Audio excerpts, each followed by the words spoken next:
Make sure one of the first things is to make sure she's safe. Don't interrupt her and just listen and believe her, and make sure that you let her know that you believe her, and that it's whatever she's telling you is confidential, you know. So it's and make sure that that you give her some options to go away with. I think the more services that are helping that client, the better the outcome for that person, because they can experience a whole lot of different traumas at different times. And I think it's really important that we, that it's not an act straight away. That's the person's feeling more comfortable to, to be open to those sorts of things. Some people don't disclose their trauma or don't want to talk about their trauma straight away. So it's really important that we make sure that, that it's when they're ready to make those steps. There's a lot of us women that have actually, when we leave, we just hop in the car, and the kids and yourself, we sleep in the car. And then you might just go back home. So usually if someone is homeless and they've got to a stage where they are at a refuge and they're looking for assistance, they've probably been through quite a few rounds of experimenting and leaving. So to be able to leave and have the courage to leave, it needs to be acknowledged.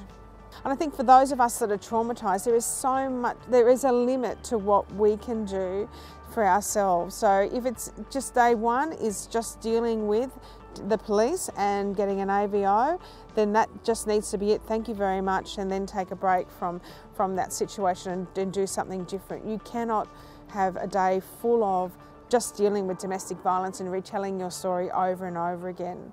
The less that we can go through that process of having to retell our story, the better it is, especially at that initial time when you are just leaving.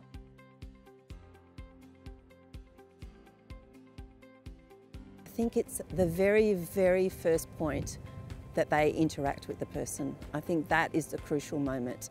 If someone walks through the door and they are treated well, and they are treated like with respect and like they're an equal, they will get an amazing response from the person. But if they kind of maybe something's going on for them and they're a bit cranky and they happen to be a little bit sharp in their way that they answer the phone or have them come to the door, they're going to put up a barrier straight away. And if you're there and you haven't got eye contact and you're just taking notes and you're not engaging, that says that maybe there's a credibility issue. People are reading those small pieces of body language quite closely, and I think it's important to make sure that you have the engagement, you have the belief, and be able to say that what you can do. And if you can't do something, then say that.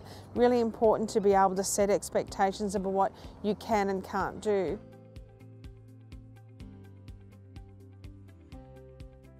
There's not a one-fit-all with domestic violence, domestic and family violence. You can talk to 20 women and 20 women's stories are completely different. The forms of violence, their stories, everything about every part of their story is different. And it's not only are their stories different, the way they react to their stories and what they need you to provide as a support worker will be quite different. Some just need you to spend a little bit of time and understanding. For some, it's just good enough that somebody knows my story and knows how difficult a time I'm going through. For others, they just need you to realise how strong you are and what you've been through and what you've had to overcome.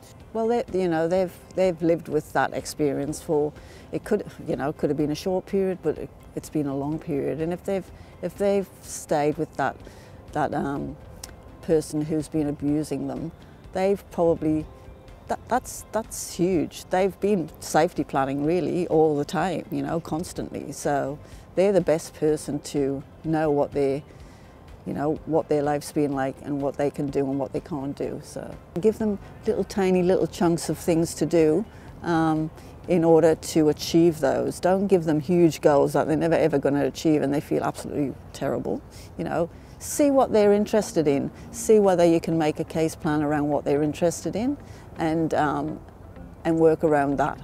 And then once they start seeing that they're achieving those goals, it starts to empower them, and you're there to walk alongside of them. You're not there to drag them along with you or push them, you know, into doing things that they don't want to do. I think what I want to say to people who are starting working in this area, it is such a valuable area to work in. It's an area where you're going to see people's lives transformed, and if you actually work alongside someone, you're going to see amazing results. If you try and rescue them or you try and push them into a situation that is not good and will not be helpful for them or is not where they're needed, you're going to cause further damage and further trauma. So I think it's holding that space of, this is such vital work and you are playing such an important part in it, and then knowing that you are journeying alongside the other person and that you together you can do great things, and that then will empower the person to potentially go on to do other great things. And so it's not just now, it could be a lifetime of change for a person.